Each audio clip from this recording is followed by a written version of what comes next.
Bismillahirrahmanirrahim. Alhamdulillahirrabbilalamin. Wassalatu wassalamu ala asyrafil anbiya wal mursalin Sayyidina Muhammadin wa ala alihi wa sahbihi ajmain. Assalamualaikum warahmatullahi wabarakatuh. Alhamdulillah, sahabat Yamas Indonesia dan Yamas Malaysia dan Singapura, pada malam hari ini kita akan masuk kepada tentang jiwa yang lebih dalam, ya. Ajaran ini adalah pengembangan dari pendekatan dan pemahaman yang disampaikan oleh Arifillah Ustadz Hussein bin Abdul Latif, kemudian disusun kembali dan dikembangkan oleh Yamas Indonesia. Nah, saya resume sedikit yang telah kita lakukan kemarin, yaitu bahwa kita sudah melihat bagaimana manusia melakukan aktivitas-aktivitas yang merupakan drama kehidupan, ya. Dan kita sudah tahu bagaimana manusia mendapatkan ide atau ilham, kemudian bagaimana manusia menjalankan ujian-ujian tentang kelapangan, penderitaan, ini sudah semua. Kemudian kita masuk kepada pengakuan dan kepemilikan. Nah, ini juga sudah kita lihat. Yang belum adalah bagaimana dosa dan maksiat, itu nanti, ya. Dan kalau kita lihat, ya, semuanya itu membuat jiwa itu kotor dan membuat kita kelabakan. Nah, yang telah kita lakukan adalah bahwa kita sudah selesai menerangkan tentang apa? Tentang perjalanan manusia dari aku bisa mengatasi permasalahan, kemudian aku bisa mendapatkan sesuatu di dalam kehidupan ini sudah selesai. Ini adalah ujian kenikmatan dunia dan ataupun ujian penderitaan. Kemudian dari aku bisa berubah menjadi aku punya, ya. Aku punya pekerjaan, aku punya kepandaian dan sebagainya. Setelah aku punya, baru kita membandingkan dengan orang lain. Aku lebih atau aku kurang. Ini kita juga sudah kita bahas dengan sangat detail. Lalu dari aku lebih ini muncullah ego duniawi. Ini membandingkan aku dengan orang-orang lain tentang hal-hal keduniaan. Ya, ini sudah kita bahas.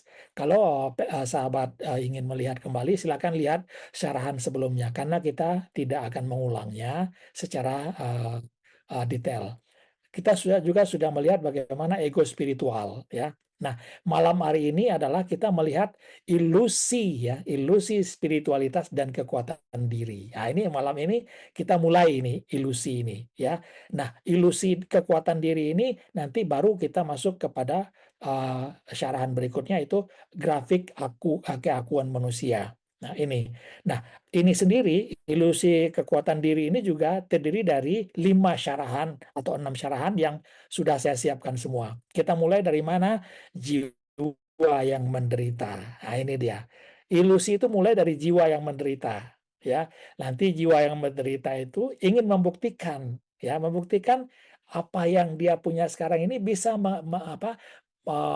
apakah bisa membuat dirinya keluar dari penderitaan, ya. Kalau dia tidak bisa dari penderitaan, dia cari bukti. Ini kenapa tidak ada terbukti apa yang telah saya lakukan ini, ya. Banyak ibadah saya, kenapa tidak terbukti menyelesaikan permasalahan saya? Maka dengan begitu dia akan mulai mencari jalan yang lain. Nah, jalan lain ini nanti yang akan kita bahas, ya. Bagaimana jiwa akan terpesona dengan jalan lain itu. Nah, lalu ketika pengalaman jiwa menjadi kebenaran, maka disitulah ada nanti jiwa yang merasa istimewa. Nah, itu dia. Ya, maka kajian kita malam hari ini adalah yang berikutnya, yaitu ilusi spiritual kekuatan diri. Ini syarahan pertama, 6 syarahan yang telah saya siapkan insya Allah. Kita mulai dia dengan jiwa yang menderita, ya, jiwa yang menderita. Kita sudah tahu yang disebut dengan jiwa itu adalah roh dengan hati rohani. Ya, kita mulai sedikit, ya,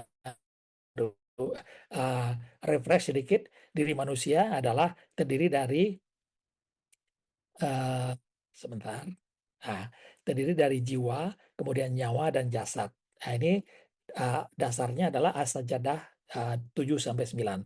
Jasad disempurnakan, ya, dari materi, unsur saripati, di tanah, kemudian diberi nyawa sehingga dia hidup. Kemudian roh, ditiupkan roh, kemudian diberi pendengaran, penglihatan, dan fuad atau hati atau pikiran. Nah, ini dia. Inilah disebut dengan hati, di sini roh. Nah, jasad dengan nyawa itu nanti akan disebut dengan raga. Nah, roh fungsinya adalah untuk bergerak dan merasa. Kemudian ini raga, kemudian hati dengan roh disebut dengan jiwa. Nah, inilah yang manusia, ya, yang menjalankan adalah jiwa, yang dijalankan adalah badan. Nah, jiwa itulah yang berpikir, yang mendengar, yang melihat, bergerak dan merasa. Semuanya ini bercantum di jiwa ini, ya. Kalau hanya berpikir dan melihat, mendengar saja itu hati. Dia belum bisa apa-apa. Tapi begitu pikiran atau hati bercantum bersatu dengan roh, dia membentuk jiwa. Barulah dia bisa disebut sesuatu yang mengatur kehidupan. Sedangkan roh, nyawa fungsinya hanya apa? Untuk mendetakkan jantung, mengalirkan darah, hormon, enzim, menggerakkan nafas, gelombang otak dan sebagainya yang mengatur kehidupan di jasad ini. Ya. Nah, kita lihat fungsinya apa, letaknya di mana, pusatnya, ya. Pusat dari nyawa adalah ada di jantung. Pusat nyawa ada di jantung. Itulah yang mendenyutkan jantung itu, ya. Nah, pusat dari roh itu ada di ulu hati ini, ya, di ulu hati dia, tapi bukan di jantung, ya. Maka rasa itu nanti ada di dalam di dada itu. Sedangkan hati rohani pusatnya adalah di otak, ya, atau segumpal daging, itu disebut dengan mudghah, ya. Maka pusat-pusatnya berpikir dan apa semuanya ada di sini. Di sini adalah di dada adalah rasa, di jantung adalah kehidupan. Nah, itulah nanti yang menyebabkan adanya indera perasa kita, ya. Indera perasa kita gimana? Indera perasa kita ada, pertama rasa fisik itu ya sakit, ya ada panas, dingin dan sebagainya. eh, itu ada di seluruh tubuh, ya, di seluruh tubuh, ya. Sedangkan rasa rohani itu adanya di ruang dada ini. Ya, apa itu rasa rohani? Rasa fisik apa? Ada sakit, ada panas, dingin, bau, rasa asin atau manis. Ini dari sebagian fakok, ya, ya, apa namanya, yang ada di pendengaran, penglihatan, dan di kulit dan di semuanya ada di situ. Ya, nah, itu di roh yang menyampaikan semua, ya, tapi rasanya tersebar di seluruh tubuh. Tetapi rasa rohani, apa rasa rohani? Emosi, lapang, sempit, gembira, marah, sedih, sombong, takut, malu dan berbagai macamnya, hanya sumbernya apa? Ada indera dada. Maka marah tuh ada di dalam dada rasanya gitu. Ya, maka disebut kadang-kadang itulah hati gitu kan, padahal itu adalah aktivitas dari roh. Tapi orang tidak paham bahwa semua rasa rohani ini bermula dari mana? Dari atau dari pikiran, keadaan pikiran kita. Itu dia yang tidak dipahami, yang jarang dipahami orang. Ya, ini adalah pusat awalnya adalah keadaan pikiran kita, sedangkan rasa dari pikiran itu ada di dalam dada kita. Nah, itu dia. Maka kalau kita gambarkan bagaimana hubungan antara hati dengan roh, kita kembali di situ, maka ini adalah bagaimana roh ada disebut dengan nanti jiwa, ego, dan no ego. Seperti apa? Roh selalu menggendong rasa. Itu sudah, ya, bersama roh ada rasa, ya, digendong seperti enggak pergi di situ ada rasa. Kalau roh tidak rasa. Maka nanti kalau kita zikrullahnya rohnya sampai di atas kepala kita, maka raga di bawah sudah tidak terasa. Nah, itu nanti, ya. Nah, lalu apa? Roh akan bercantum dengan hati, maka itulah jiwa. Tadi kan? Kalau roh saja ya tidak bisa berbuat apa-apa. Tapi begitu roh dengan hati dia bersatu, maka ini disebut dengan jiwa. Tapi kalau rasa bercampur dengan memori, itulah yang ego kita. Itu Ya, lah kan rekaman perjalanan kita dari kecil sampai kita sampai tua, sampai kita meninggal nanti. Nah, bagaimana kalau memori ini kita bukan kita bersihkan ya, kita timpa atau kita coba berikan memori yang bersih di situ ya. Itulah disebut dengan penyucian jiwa nanti. Kalau ini bersih, disebut dengan holistik, maka ego berubah dari no ego. Nah, itu dia ya. Jiwa menggendong no ego. Inilah disebut dengan orang-orang yang sudah mencapai kembali holistik dalam kehidupan. Nah, itu dia ya. Nah, kalau kita gambarkan, ini dia. Jiwa yang lupa kepada Allah apa? Jiwa atau ego tadi, jiwa itu adalah ingatnya kepada aulat dan amwal.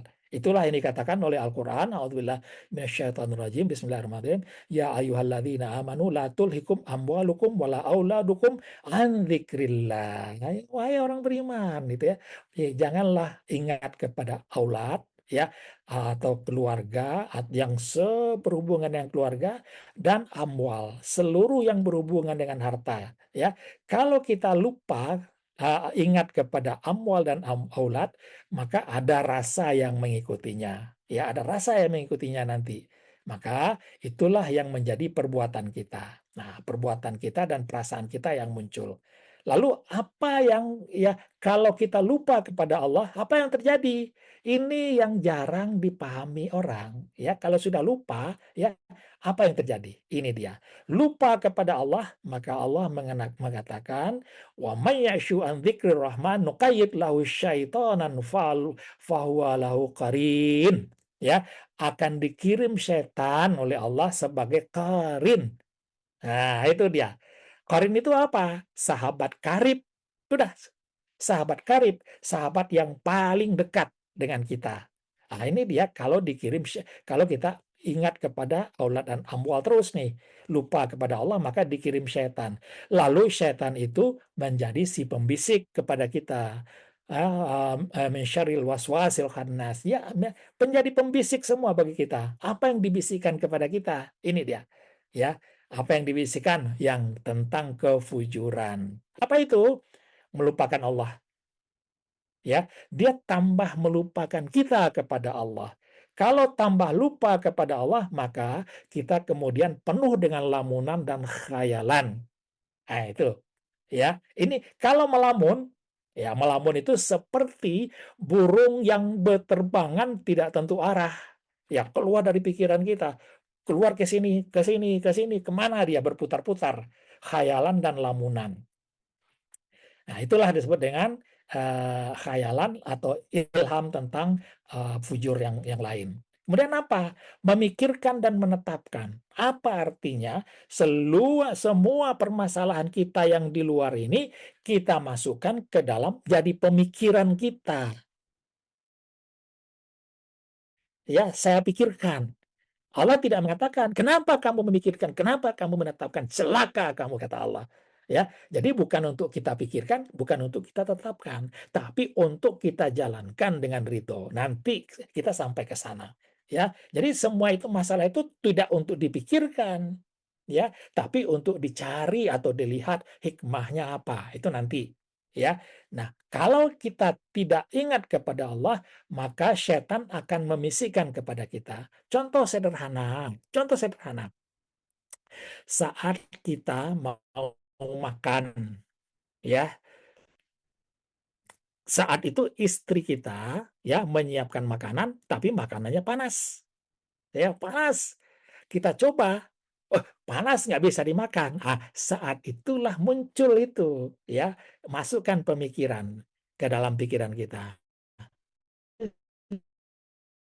Istri kamu sekarang nggak hormat kepada kamu, ya, dia sudah mulai tidak hormat kepada kamu. Nah, pemikiran seperti itu diilhamkan oleh setan tadi, karena dia ingin membuat hubungan suami istri itu pecah atau retak ataupun bertengkar dan sebagainya.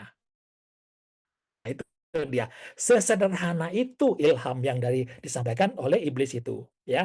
Tapi kita menyangka itu tidak bukan waswas dari setan. Waswas dari setan itu. Ya, itu dia menetapkan dan memikirkan. Kemudian mempertanyakan kebijaksanaan Allah. Nanti kita lihat bagaimana penderitaan ini membuat manusia mempertanyakan kebijakan Allah. Lalu muncullah apa apa namanya suatu motivasi dari iblisnya. Kamu kan lebih baik dari dia, ya. Kamu lebih baik dari dia. Maka muncullah nanti ana khairu minhu. Nah, itu dia. Nah, lalu muncullah apa? Perbuatan dan perasaan kesetanan. Nah, ini yang jarang dipahami orang, ya. Diilhami atau dibawa oleh sahabat karib kita karena kita lupa dengan Allah, maka perbuatan kita dan perasaan kita seperti orang yang sedang kesetanan. Marah yang sangat marah yang tidak jelas itu orang kesetanan saja sebenarnya, ya. Pembunuhan. Oh, sekarang banyak tuh di Indonesia saya lihat, ya. Bagaimana seorang apa namanya pacar menyiksa menyiksa apa namanya pacarnya gitu kan. Itu sampai 3 tahun itu banyak sekarang, ya, beberapa orang ada di Indonesia. Nah, itu disebut dengan perbuatan dan perasaan kesyatanan, ya. Nah, mari kita lihat kembali jalan dari saran kita malam ini, yaitu bagaimana kita masuk kepada ilusi spiritualitas tadi, yaitu kekuatan diri, ya, kekuatan diri. Lalu itulah disebut dengan pembentukan ego, perjalanan jiwa dari penderitaan menjadi merasa istimewa. Nah, ini dia. Malam ini kita pembentukannya dari mana? Dari penderitaan, ya. Nah, ini dari penderitaan, ya. Nah, perjalanannya seperti apa? Ya, ini, ya. Nanti kita mulai dari masalah-masalah yang ada. Ya, kemudian masalah finansial, masalah keluarga, kesehatan, kehilangan pekerjaan masa depan, lalu manusia ingin mencarinya dengan cara-cara apa? Ini dia, ya, cara frekuensi, law of attraction, manifestasi dan sebagainya. Dan karena merasa bisa, lalu muncullah ego spiritual kesemuanya, yaitu aku adalah pusat, aku adalah tercerahkan, aku adalah kesadaran semesta, aku akses alam semesta ini, tapi bagaimana munculnya ini kita bilas atau kita kupas tahap demi tahapnya, ya. Nah, ini dia jalan nanti kita masuk kepada jiwa yang menderita dulu. Nah, jiwa yang menderita itu apa? Mari kita lihat, yaitu bagaimana sebuah keadaan eksternal menjadi memori kita membawa rasa, lalu dia membawa kelabakan kita. Nah, mari kita lihat, ya. Ini adalah penderitaan tadi, masalah finansial, ya, dari kekurangan, ya, dari hutang, ya, merasa tidak cukup dan sebagainya. Nah, ini nanti kita bahas masing-masing, ya. Mari kita lihat. Tujuan kita mempelajari ini adalah untuk membuat penderitaan itu sebagai normal-normal saja, ya. Dia sebagai bagian dari kehidupan manusia, juga menunjukkan bahwa setiap manusia pasti diuji dan memperkenalkan hubungan antara ujian, memori, dan rasa, menyiapkan fondasi untuk sahabat-sahabat semua paham. Oh, ternyata saya itu berada di sini. Oh, saya ternyata selama ini sama dengan yang dia terangkan itu. Nah, itu perjalanannya kita lihat. Apa itu jiwa yang menderita? Kita tidak sedang membahas orang lain, itu pasti, ya. Kita tidak membahas kelompok lain, tidak. Kita tidak membahas aliran lain, juga tidak. Kita akan membahas sesuatu yang sangat dekat dengan kita, yaitu diri sendiri, yaitu jiwa, perjalanan jiwa. Karena sebelum seseorang mencari Tuhan, nah biasa nih, ya, sebelum seseorang terperosok, nah mereka saya bilang terperosok, ya, atau ingin pencarian kepada Tuhan, maka sebelum dia mencari ketenangan, dia selalu dimulai dari berbagai penderitaan, ya. Biasanya muncul satu yang mendahuluinya, itu penderitaan. Pasti begitu sudah, ya. Ya, hampir semua pencarian besar manusia dimulai dari ketika hidupnya merasa berat. Ya, ini dia. Kadang ketika masalah datang, kita merasa, kenapa hidup saya begini? Pertanyaannya biasa tuh ya, seolah hanya kita saja yang mengalami kesulitan itu. Sering nggak kita berkata begitu? Ya, padahal tidak seperti itu. Setiap manusia pasti diuji. Tidak ada manusia yang hidup tanpa ujian. Tidak ada. Yang berbeda hanya apanya? Bentuk ujiannya yang berbeda. Nah, yang diuji apa? Dia memikirkan dari setiap hari itu, di pikirannya apa? Bagaimana dia akan membayar hutang? Bagaimana dia akan membayar sekolah anaknya nanti? Bagaimana mempertahankan usahanya? Bagaimana bertahan untuk hidup sampai bulan depan? Nah, ini adalah penderitaan yang diuji dengan kemiskinan. Ya banyak yang seperti ini. Beberapa orang pernah menelpon saya sudah berusaha macam-macam nih, ya, tapi masalah kemiskinan selalu mendera saya. Tapi semua ujian juga tidak berbentuk uang semua. Apalagi ada dalam bentuk penyakit, ya.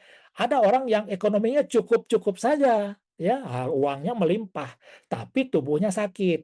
Ada yang sudah berobat kemana-mana, ada yang bertahun-tahun menahan nyeri, ada setiap hari hidup dalam rasa takut terhadap penyakitnya. Nah, itu ya, ada penyakit. Tapi ada juga penderitaan yang tidak terlihat oleh mata. Apa? Contohnya, kehilangan pasangan ya biasa ya, kehilangan orang tua biasa, kehilangan anak biasa, kehilangan pekerjaan biasa, kehilangan impian juga biasa. Nah, cuma ada hal yang tidak terlihat, luka terlihat di luar. Apa? Dia membekas di dalam jiwa manusia. Nah, ini dia ya. Maka yang tidak terlihat itu di dalamnya ada penyakit di situ. Apa? Kadang masalah terbesar bukan pada apa yang sedang terjadi di depan kita, ya. Tetapi lebih kepada apa yang akan terjadi besok, apa yang akan terjadi 2 hari, 3 minggu yang akan datang atau setahun yang akan datang, ya. Manusia itu takut terhadap masa depan yang tidak pasti. Itu dia. Lalu disitulah muncul takut gagal, takut miskin, takut kehilangan, takut sakit, takut tidak mampu. Nah, itu dia. Dan rasa takut terhadap masa depan seringkali lebih berat dari masalah itu sendiri. Ya, ya masalahnya nggak berat, tapi takutnya itu yang membuat dia lebih berat. Ya, nah sama semua ujian itu mempunyai kesamaan. Apa kesamaannya?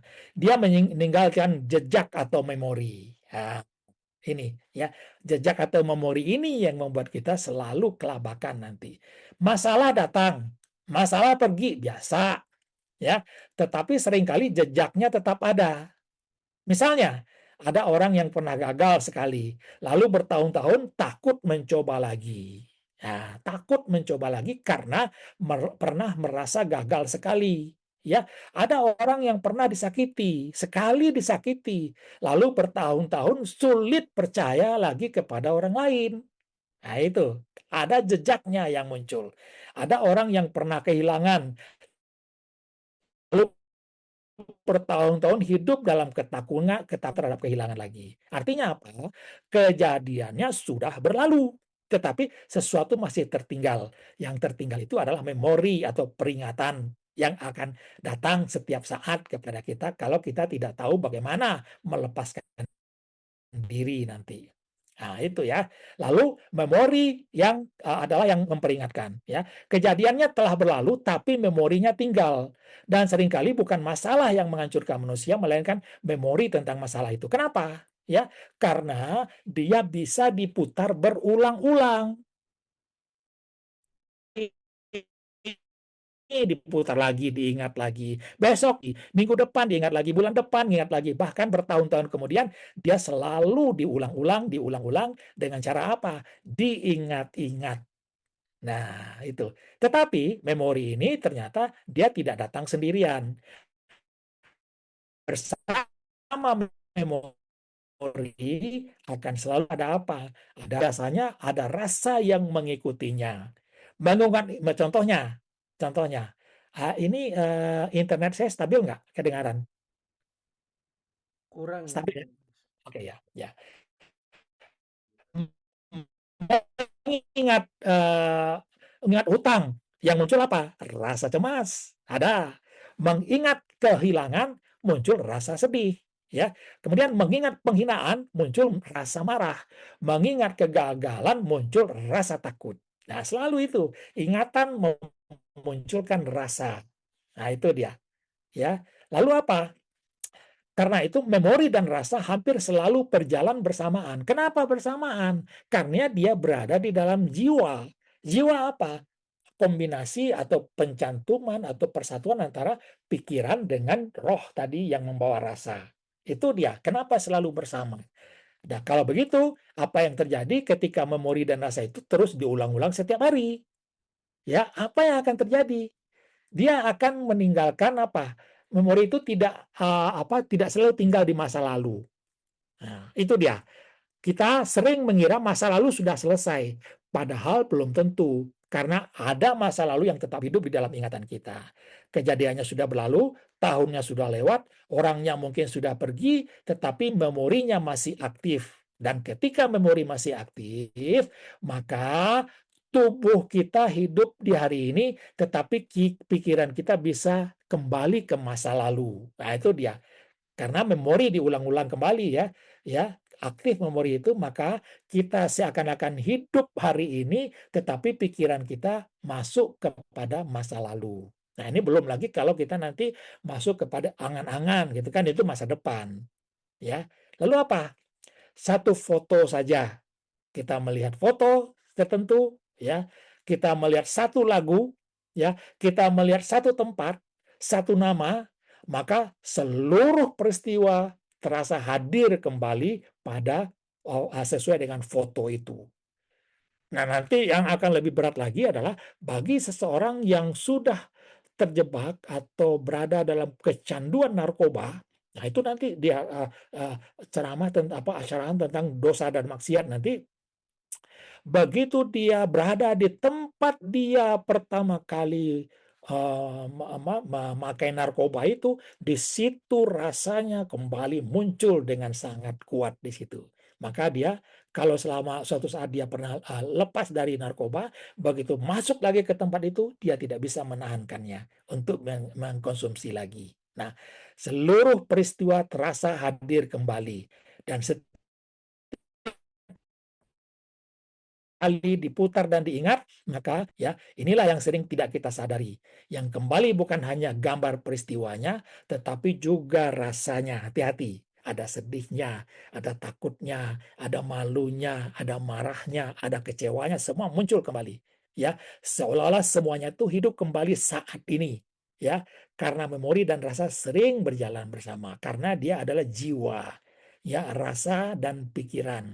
Ya, nah, memori selalu memanggil rasa, ya. Mengingat kegagalan muncul takut, mengingat penolakan muncul marah, mengingat kehilangan muncul sedih, mengingat ancaman muncul rasa cemas, ya. Peristiwa sudah berlalu, tapi rasa yang ditinggalkan masih bekerja. Nah, ini kita ingat nih, ya. Ini kita ingat betul. Dan kadang terjadi sesuatu yang membuat orang bingung. Apa? Yang orang bingung. Mengapa aku tidak berhenti, tidak pernah bisa berhenti memikirkannya. Nah, ini orang bertanya tuh. Setiap saat kepikiran terus, ingat terus, kepikiran terus ya. Maka ini pertanyaan yang sering muncul. Aku tahu ini tidak membantu. Tetapi kenapa aku terus memikirkannya? Nah, sering nggak sahabat bapak-bapak semua, ibu semua memikirkan seperti ini? Lah, ini saya tahu ini tidak membantu kan ini. Tapi kenapa aku terus memikirkannya? Nah, ini dia, ya. Maka karena masalahnya tidak hanya berada di luar, masalahnya sudah masuk ke dalam memori kita, ya. Dan ketika memori terus diputar, jiwa menganggap masih sedang terjadi. Nah, inilah hebatnya pikiran manusia itu, ya. Dia masih menganggap masalah itu masih sedang terjadi. Padahal peristiwanya mungkin sudah berlalu, tetapi jiwanya belum keluar dari sana. Dan semakin sering diputar dan diingat, maka memori menjadi semakin kuat. Contohnya, sahabat semua ya Mas ya, berjalan di sebuah jalan setapak di hutan ataupun di mana. Kalau jalan itu jarang dilewati, maka jalan itu mulai tertutup. Tapi apa yang terjadi kalau tiap hari jalan setapak itu maka jalannya semakin jelas, ya. Kurang lebih demikian pula dengan memori. Semakin sering dia diingat dan dipikirkan, semakin mudah ia muncul kembali dan akhirnya mempengaruhi cara kita melihat kehidupan. Nah, itu dia. Lalu apa yang terjadi? Memori membentuk cara pandang kita, ya. Orang yang sering gagal, ya, maka ia mulai melihat hidup sebagai ancaman. Nah, itu dia, membentuk cara pandang. Memori kita, ya, yang kita ulang-ulang, maka dia membentuk cara pandang kita, ya, paradigma kita, ya. Orang yang sering gagal, dia mulai melihat hidup sebagai ancaman. Ancaman terus hidup. Ketemu dengan kondisi yang ancaman, ketemu dengan orang lain ancaman, ya. Lalu apa? Orang yang sering dikhianati, maka mulai percaya. Nah, itu dia. Kalau ingin orang lain karena sudah sering dikhianati orang, maka dia sulit percaya kepada orang lain. Sulit dia. Entah kenapa sulit mempercayai orang karena di dalam memorinya dia sudah tertanam tuh, saya dikhianati, saya dikhianati, dikhianati. Nah, itulah disebut dengan pengulangan-pengulangan itu. Pengulangan-pengulangan bisa dengan ingatan, bisa dengan ucapan juga, ya. Lalu yang berikutnya apa? Orang yang sering kehilangan, maka dia mulai takut berharap. Nah, bisa saja kayak gitu. Ya, punya apa hilang, punya ini hilang, punya uang yang ini hilang, punya kendaraan hilang, maka mulai dia takut berharap. Ya, lalu apa? Padahal dunia belum tentu seperti itu, tetapi memorinya membuat dia terlihat demikian. Memorinya yang membuat dia terlihat demikian. Lalu muncul sesuatu di dalam. Apa? Nah, ini dalam itu apa? Aku mulai hidup di dalam rasa. Ini dia. Awalnya hanya ingat, ingat sebentar, ingat sekali, ingat dua kali, ingat, ingat, ingat, maka lalu muncul rasa, lalu memikirkan, lalu mengingat lagi, maka dan secara perlahan-lahan seorang mulai hidup dengan rasa yang sama setiap hari. Nah, itu dia, ya. Ini yang paling berbahaya itu kita berada dalam hidup di dalam rasa marah setiap hari. Bangun tidur marah, ya. Tengah hari marah, ya. Enggak tahu marah, ya. Ada sedikit nanti nanti dampaknya yang lain ada. Apa dampaknya yang lain, ya? Itu nanti hal-hal yang kecil jadi hal besar gitu. Nanti kita lihat sampai ke sana, ya. Nah, lalu rasa itu menjadi teman yang tidak pernah pergi. Nah, jadi rasa itu menjadi sahabat karib kita juga tuh, ya. Pak Win, ya, Pak Ishak, ya, Pak Nguri, Bang Rano, ya. Rasa itu menjadi teman kita. Tidak pernah pergi rasa itu dari kita, ya. Yang berbahaya itu, ya. Kenapa saya merasakan ini? Maka orang ingin merubah rasa itu nanti, ya. Kalau kita di Yamas, rasa itu adalah hasil dari bagaimana keadaan pikiran kita. Nah, nanti kita masuk kepada bagaimana membersihkan pikiran nanti. Itu nanti, ya. Kita masuk dulu ke perjalanan jiwa kita, bagaimana jiwa kita itu terjebak dengan rasa, ya. Lalu apa yang terjadi?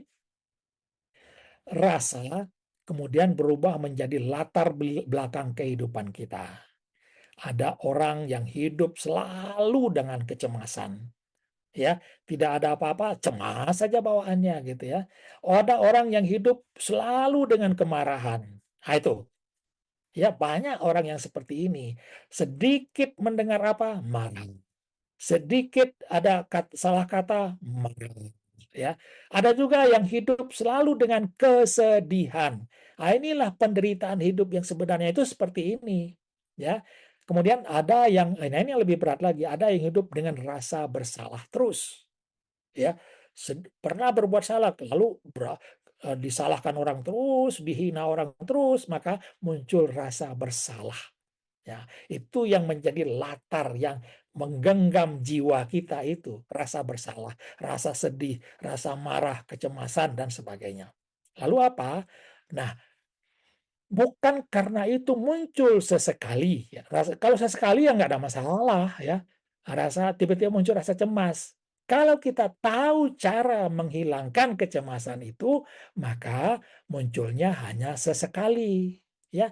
Kalau tidak bisa kita bagaimana menghilangkan ini, maka dia akan terus menemani kita setiap hari, ya. Rasa cemas, rasa marah, rasa sedih, dia menjadi korin kita. Ya, korin kita tadinya adalah setan, ya, sekarang rasanya juga rasa kesetanan, gitu ya. Itu dia, ya. Dan ketika rasa itu mulai bercampur-campur aduk, maka jiwa menjadi semakin penuh. Nah, ini kalau sudah penuh jiwa kita dilingkupi oleh berbagai rasa tadi, maka sedikit-sedikit takut, sedikit-sedikit kecewa, sedikit-sedikit marah, sedikit-sedikit sedih, sedikit-sedikit khawatir saja bawaan kita. Ya, ini yang membuat orang kelabakan tuh ini rasanya ini. Ya, nah satu persatu awalnya terlihat kecil. Ya, kalau dia takut saja, ya kecil lah, masih masih kecil. Lalu takut dicampur kecewa, ya. Kemudian dicampur lagi dengan marah, dicampur lagi dengan sedih, dicampur lagi dengan khawatir. Coba bayangkan. Bayangkan ya, satu kita ingat memori A takut, memori B kecewa, memori C marah, memori D sedih, memori D khawatir, kemudian muter-muter terus, menumpuk terus gitu ya. Maka yang terjadi apa?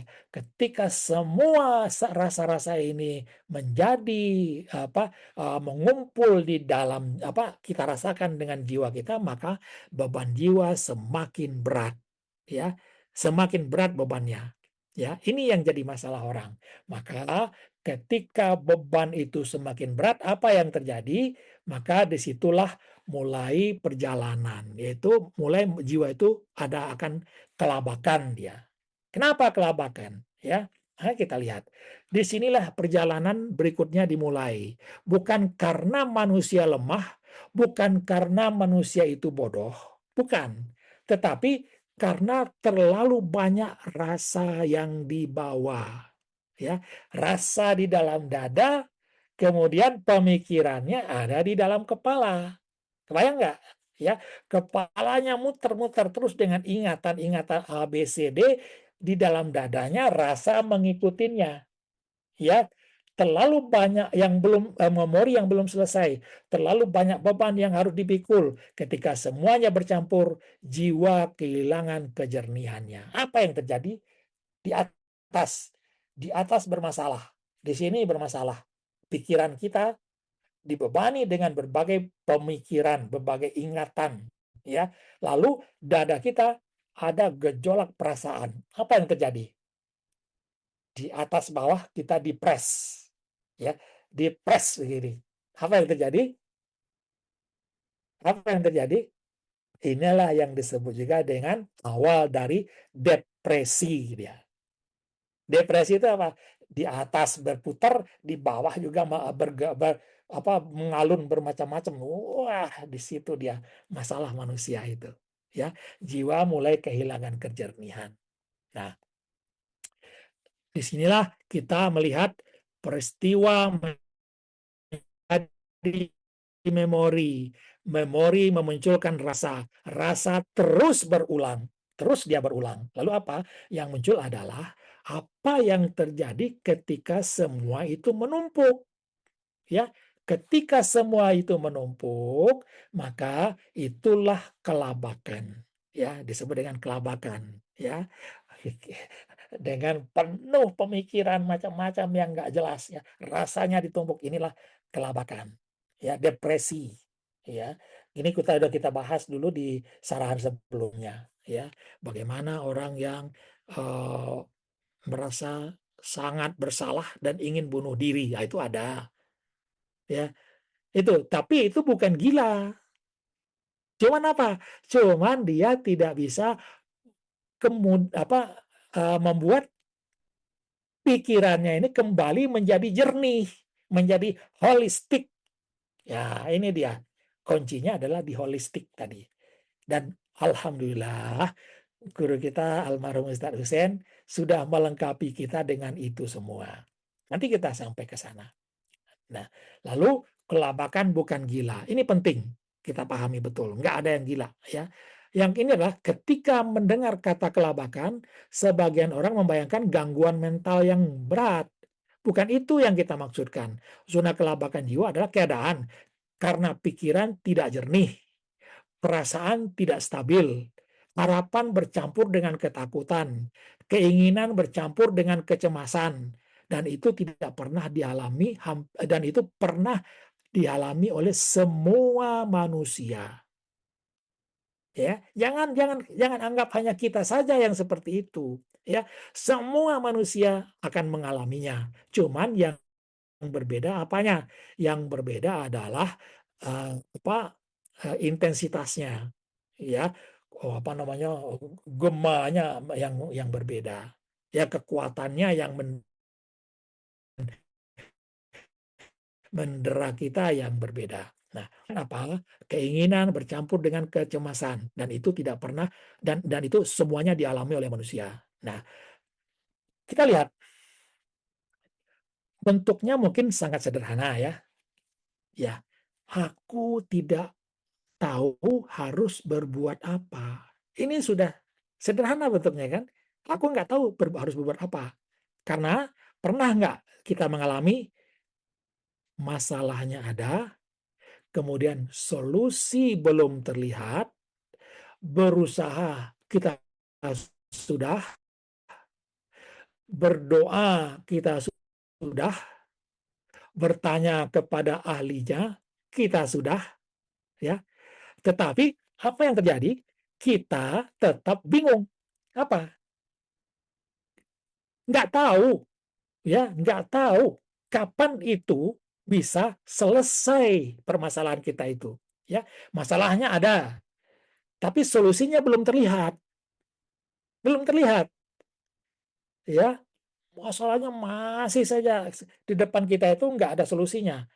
Ya, tapi kita sudah berusaha, kita sudah berdoa, kita sudah bertanya kepada orang yang ahli, tapi solusinya belum ada. Ini yang buat pusing.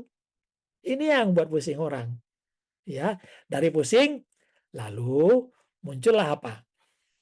Aku tahu, tetapi aku tetap cemas. Ini ya, orang yang pusing itu, ya. Aku tahu masalahnya ini, masalahnya ada, tapi solusinya belum ada, ya. Itulah yang membuat cemas, ya. Kita lihat secara logika kita tahu, ya, masalah keuangan kita tahu masalahnya, ya, umpamanya utangnya banyak atau tagihan kartu kredit banyak, gitu kan, udah tahu solusinya, gitu kan, apa masalahnya, tapi rasa tetap ada berjalan, ya, rasa takut kita karena belum kita bisa menyelesaikan permasalahan itu, ya, tapi kita tahu itu belum tentu gagal. Ya, masalah kita sudah ada, logikanya sudah tahu, tetapi rasa tetap berjalan, rasa tidak percaya. Kita tahu belum tentu gagal, ya, masalah kita itu belum tentu membuat kita gagal, ya. Tetapi yang muncul apa? Rasa takutnya ada tetap, ya. Lalu apa?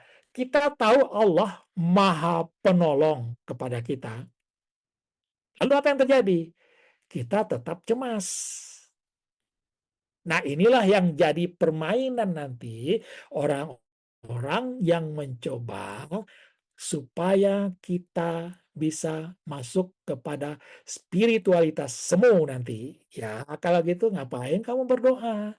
Kalau begitu ngapain kamu sholat? Ya, cukup nanti bangun sebelum tidur 5 menit cukup kan.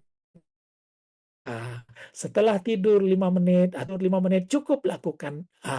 Berarti ibadah pun tidak perlu lagi. Ya, itu sebenarnya. Ya, ketika kita tahu Allah Maha Penolong, tetapi kita tetap cemas. Kita tetap cemas. Dan disinilah kita mulai merasa bahwa rasa sering lebih kuat dari logika. Ya, rasa itu lebih kuat dari logika. Ya, logikanya, itu gampang gitu kan, ya gampang menyelesaikannya, kita jalankan aja satu persatu, tapi rasanya yang tidak tidak terasa lepas, ada rasa di dalam dada kita, ya. Yang masalah itu, ya. Nah, ketika rasa mengambil alih, disitulah tadi kita jiwa menjadi tidak jernih. Perhatikan air yang tidak jernih. Kita bisa melihat dasar kolam. Ketika air yang jernih, kita bisa melihat dasar kolam. Tetapi ketika airnya keruh, penglihatan kita menjadi terbatas. Nah, ini dia. Ya, kalau jiwa kita itu tidak jernih, ya, diambil alih rasa-rasa jiwa kita dengan rasa tadi, maka jiwa kita tidak jernih. Lalu penglihatan kita terbatas, ya. Demikianlah dengan jiwa. Ketika dia terlalu banyak rasa yang bercampur aduk yang ada di dalam dada kita tidak berbicara rasa yang ada di kulit, ya. Rasa di kulit, rasa apa ya? Enggak. Rasa yang di hidung, rasa yang di mulut, enggak. Tapi rasa yang ada di dalam dada, ya. Karena rasa rohani itu di dalam dada.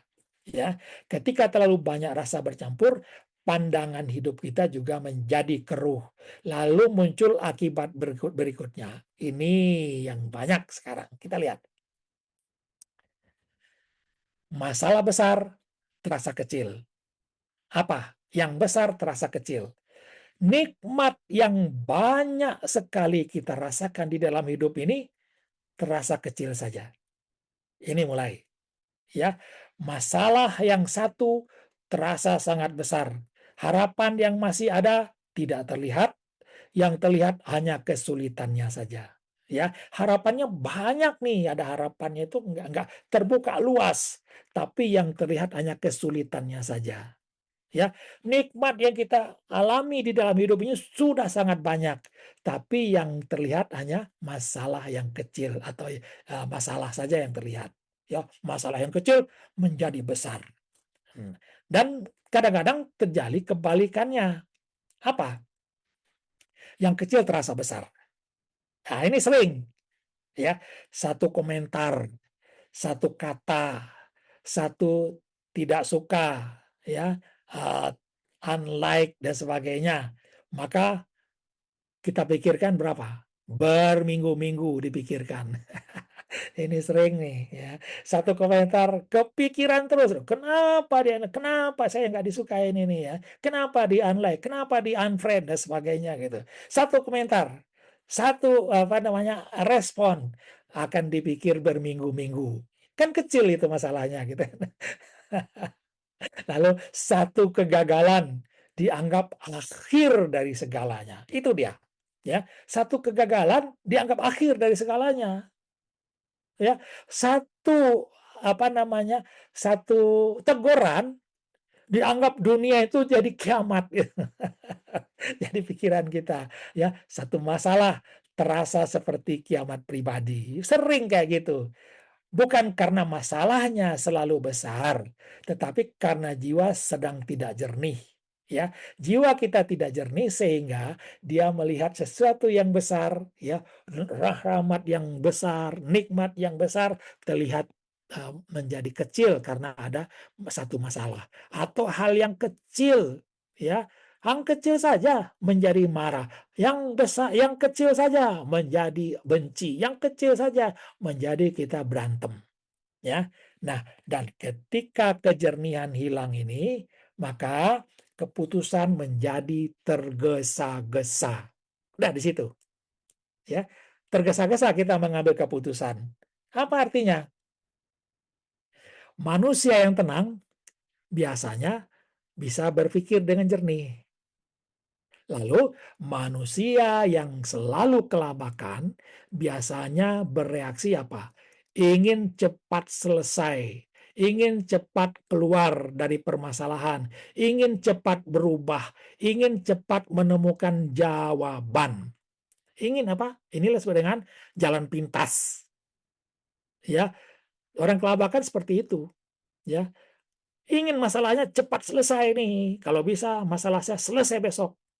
Ya, maka saya cari nanti bagaimana cara dia, ya, menyelesaikan itu. Maka disitulah muncul nanti rasa ingin cepat selesai, cepat keluar, cepat berubah, cepat menemukan jawaban ini, maka keinginan cepat ini penting sekali sebenarnya, karena nanti akan muncul kembali, ya. Cepat ini penting juga, ya, karena dia akan mencari jalan keluar. Ini normal saja sebenarnya. Ini sifat alami manusia. Kalau lapar, mencari makanan. Kalau haus, mencari minuman. Kalau jiwa kelabakan, mencari jalan keluar. Dan pencarian itu adalah sesuatu yang sangat manusiawi. Tidak ada yang salah dengan itu, mencari jalan keluar itu. Ya, tidak ada yang salah. Ya, lalu mencari jalan keluar bukanlah masalah. Yang sedang menderita pasti mencari supaya dia keluar dari penderitaan. Yang sedang bingung pasti mencari jalan keluar supaya dia tidak bingung lagi. Yang sedang terluka pasti sedang mencari jalan bagaimana dia tidak terluka lagi. Yang sedang takut, dia sedang pasti mencari jalan keluar supaya dia tidak takut lagi. Kenapa? Karena jiwa emang ingin sembuh, ya. Yang masalah apa? Yang masalah adalah bukan pencariannya itu. Yang masalah adalah ketika jiwa mencari dalam keadaan kelabakan. Nah, ini dia, ya. Ketika jiwa tidak jernih, ia menjadi mudah tertarik, mudah berharap, mudah percaya, mudah tergoda. Dengan apa? Dengan jalan-jalan yang ditawarkan oleh berbagai cara yang ada di sekitar kita. Maka bukan karena bodoh kita ingin cepat-cepat atau mudah tergoda tadi, karena kita sedang ingin keluar dari rasa sakit itu, dan disinilah perjalanan berikutnya dimulai nanti, ya. Jadi kita lihat, zona kelabakan jiwa. Perhatikan rantainya. Ada pertama peristiwa tadi, peristiwa bagaimana masalah finansial, kesehatan, pekerjaan, dan sebagainya. Masalah itu mulai masuk ke memori, memori bersama dengan rasa, dia menjadi beban jiwa, maka dia akan menjadi kelabakan manusia. Nah, ketika rantai ini tidak dipahami, manusia sering hanya melihat masalah di luar dirinya. Padahal sebagian pergulatan terbesar sedang terjadi di dalam jiwanya sendiri. Lalu apakah yang bisa dilakukan manusia ketika berada di zona ini? Ya, maka jiwa mulai mencari.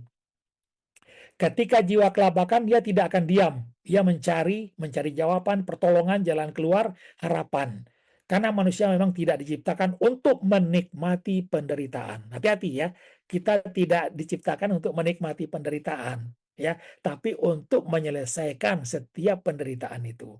Dan pencarian biasanya dimulai dengan satu kalimat sederhana. Apa? Aku tidak ingin terus seperti ini. Aku tidak ingin terus cemas. Aku tidak ingin terus takut. Aku tidak ingin terus sedih. Aku tidak ingin terus tertekan. Nah, tidak ingin ini, disinilah pencarian dimulainya. Ya, keinginan berikutnya apa? Yaitu orang yang tenggelam, tidak bertanya tentang teori berenang. Ia mencari sesuatu untuk berpegangan. Nah, itulah jalan keluarnya tadi. Jadi kalau orang sedang bertanya tentang tenggelam dalam kehidupan di lautan atau ya, jangan diajari dia teori tentang berenang, ya. Ajarilah dia tentang bagaimana, beri dia sesuatu tempat berpegangan. Nah, orang yang seperti ini tidak bisa diberikan dengan teori-teori tentang kebahagiaan, teori dengan iman dan sebagainya, tidak bisa. Nah, demikian pula dengan jiwa. Ketika sedang tertekan, yang dicari pertama kali bukan pengetahuan, tetapi jalan keluarnya. Dan disinilah harapan muncul kembali, ya. Mungkin masih ada jalan. Kalimat ini sederhana, tetapi sangat kuat. Karena harapan sering lahir dari suatu kata mungkin. Mungkin aku bisa sembuh, mungkin aku bisa bangkit, mungkin aku bisa berubah, mungkin hidupku belum selesai. Dan harapan memberi energi baru. Energi baru untuk apa? ya, untuk kembali bertahan hidup. Banyak orang bertahan bukan karena masalahnya hilang, tetapi karena masih memiliki harapan. Dan selama harapan masih hidup, manusia masih mau mencoba, masih mau bangkit, masih mau melangkah. Lalu jiwa terbuka, memulai membuka matanya. Apa yang terjadi?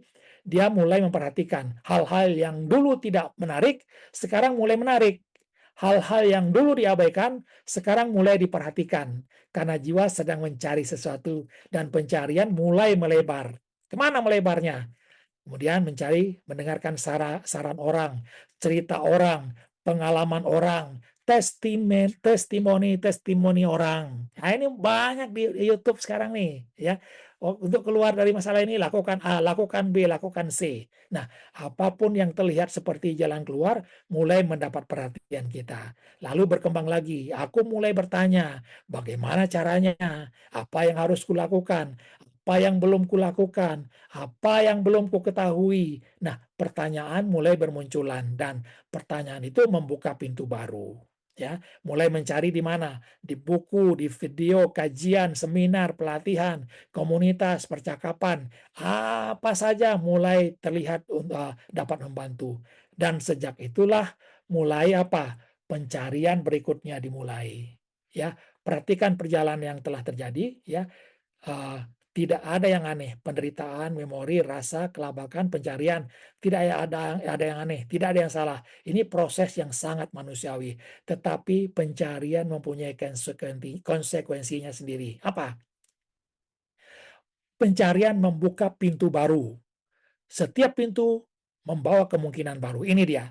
Ada yang membawa manfaat, ada yang membawa pelajaran, ada yang membawa jawaban, ada yang membawa jebakan. Dan ketika jiwa mulai mencari, ia mulai memperhatikan sesuatu yang sebelumnya tidak terlihat. Apa? Pada awalnya syarahan. Kemudian berbicara tentang penderitaan, tentang luka, tentang kehilangan, tentang ketakutan, tentang beban hidup. Tetapi sekarang kita sampai pada sesuatu yang baru, pencarian, karena penderitaan tidak hanya melukai manusia, tetapi juga penderitaan juga membuka manusia untuk memperhatikan kehidupan baik-baik saja. Biasanya manusia merasa tidak perlu mencari, tetapi ketika hidup mulai mengguncang, ketika jawaban lama terasa tidak cukup, ketika beban terasa semakin berat, manusia mulai membuka diri, dan keterbukaan itu sangat penting. Ya, nggak apa-apa, ini nggak ada masalah sebenarnya. Cuma jebakannya tadi ada di situ. Ya, jebakannya apa? Ada yang membawa jebakan nanti. Kita akan masuk ke sini nanti. Ya. Nah, mulailah di situ, ya, ini sudah tadi tidak peduli, sekarang mulai memperhatikan, dulu tidak mencari, sekarang mulai bertanya, jiwa sedang berharap, harapan mulai tumbuh, mungkin masih ada jalan, ini sudah tadi, ya, kita lanjutkan saja. Ini dia, setiap orang mulai mencari bukti. Perhatikan, ketika harapan tumbuh, manusia mulai bertanya, maka benarkah ini bisa membantu? Ini sudah cukup. Keinginan ini sudah cukup untuk masuk kepada mencari hal-hal yang baru. Benarkah ini bisa mengubah hidupku? Nah, ini pertanyaannya. Benarkah ini bisa menyelesaikan masalahku? Benarkah ini jalan yang kucari? Ya, itu dia. Dan sejak itu pencarian berubah menjadi sesuatu proses pencarian bukti. Ya. Nah, dengan begitu, maka ini yang akan kita bahas nanti di dalam kajian minggu depan atau 2 minggu lagi, yaitu bagaimana jiwa mencari bukti. Apa yang dicari. Ya. Nah, jadi malam ini kita sudah masuk kepada bagaimana awal dari ilusi spiritualitas ini dan kekuatan diri ini dari jiwa yang menderita. Ya, ini penderitaannya ini, ya, bermacam-macam. Ya, masalah finansial nggak pernah selesai, kesehatan nggak pernah selesai, masalah keluarga selalu ada, pekerjaan masa depan tidak jelas, kehilangan orang yang dicintai, maka rasa ini yang muncul.